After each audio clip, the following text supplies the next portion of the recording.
iskuulka dugsiga dhexe hoose sare ee degmada Ceelbu ee gobolka Sanaag Najax Primary School ayaa loogu qabtay ardayda ka qalin bedelatay dugsiga sare iyo dugsiga dhexe hoose ee iskuulkaasi waxaana ka soo qayb galay waalidiinta ardayda macallimiinta iyo marti sharaf kale oo iyagu ka kala yimi degmada Xingalool iyo degmada Dhaxar waxaana ugu horeystii halkaasi ka hadlay maamulaha iskuulkaasi Cabdirashiidey oo markaasi ku dheeraaday faahfaahinta haddii aanu Ceelbu nahay waxaan naqaanay martii nooga timaada baran iyo boosaas laakiin maanta waxaan la joogaa Xingalool iyo Highland gobolka Highland ee degmada nahay marka aad baan uga mahadcelinayaa si wanaagsan ee nooga soo qayb galaan waxa aynu halkan u wada fadhinaa inuu wada ognahay ka wada dheregsanaa waa xafladda qalin jabinta fasalada form 4 iyo fasalka 8aad xafladda waa mid sanad walba la qabto oo iskuulku qabto waxaan u hambalyeeynaa halkan oo mahad ballaaran iyo hambalye weyn uga soo jeedinaynaa maadaama aan ku hadlay afka macallimiinta iyo kan maamulkaba ardayda ka qalin jabinaysa dugsiga oo fasalka 8aad iyo kan form 4 waxaan leenahay ilaahay cilmiga soo barateen aydu ku anfaco waxaan soo saarnay maanta nagarab istaagsan oo farxadoodii maanta aan la qaybsano hadalkuna kulay iga booboobayaayo waxaad moodaysaa inaan isdhaafayaan taasna waxa keenaysa farxadda oo waxaan soo saarnay hoos taagan maanta oo farxadooda la qaybsanayno fasalada 8aadka iyo fasalada 12aadka oo naga sii soconaya kuwa kale noo sii joogay mooyaan laakiin kuwa kale nala sii joogay insha Allah marka dhammaantiinba aad ku mahadsantihiin kasoo qaybgalkiina aad kasoo qayb gasheen iyana dhankooda waxaa ka hadlay waalidiinta ardayda oo ka soo jeediyay hadallo qiiro leh iyo markii ay yaryaraayeen marxaladihii ay iskuulka ay ku soo mareen sano ka hor ama 4 sano ka hor 8aad baan nooxeen xafladdan oo kale baan loo sameeyay laakiin kamarada kan iyo waxaan ma jirin sharafkan dadku bidaay bay iska ahaayeen ma garatay marka waa mid xusuus hadda igu reebtay waan hadda xusuusanaya tii kale waan garanayaa fanfoorka markaan ka baxnay meel tiyaatarana lagu qabtay xafladu waa jireen weligii madaxdu waa ka soo qayb gashay macallimiintu waa ka soo qayb gashay marka taa xusuus weey tan labaad aad iyo aad wax nagu boorinayaa ardayda maanta meesha joogta ee ka baxaysa fanfoorka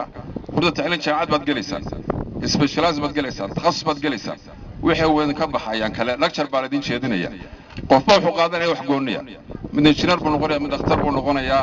midba wax buu qaadanaya mid sharciyad uu qaadanaya mid wuxuu qaadanaya dhakhtarnimo uu qaadanaya mid wuxuu qaadanaya xanaanada xoolaha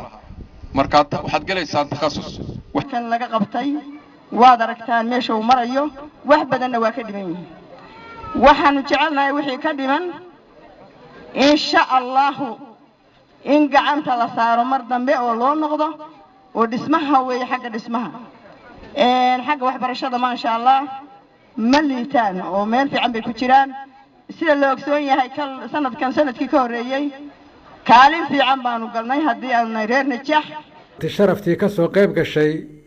xafladda qalin bedelashada ee ka timid degmada Xingalool iyo Dhaxarba ayaa waxaa ku soo dhaweeyay madasha xafladdaas ay ka dhacayso ardayda iskuulka Najax halka ay marti sharafta ka timid degmada Xingalool iyo Dhaxarba ay iyagu ku mataleen qaybo kamida tixsuugaana oo markaasi taabanaysa waxbarashada iyo waliba hadallo kale oo amma ba'd awalan assalamu alaykum wa rahmatullahi ta'ala wa barakatuh أيها الضيوف الكرام أقدم لكم في كلمة الترحيب هلا والله مرحبا بك هلا والله مرحبا بك ومرحبا بالجلسة الجديدة يا هلا والله مرحبا بك إن شاء الله وآية دبسيدة يا يدي تريه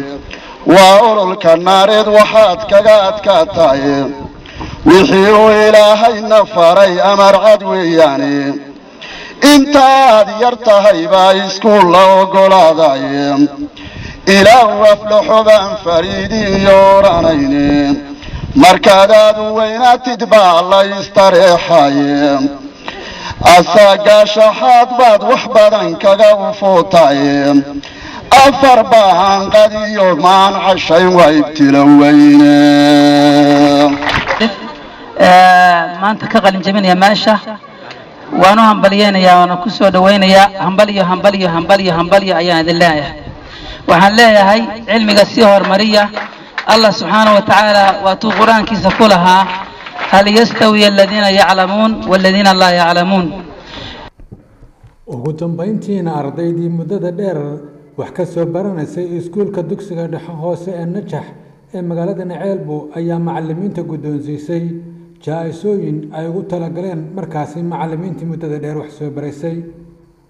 waa Axmed Cabdullaahi Ciise Axmed Cashuur telefishinka caalamiga Soomaali Cable TV degmada Ceelbo gobolka Sanaag.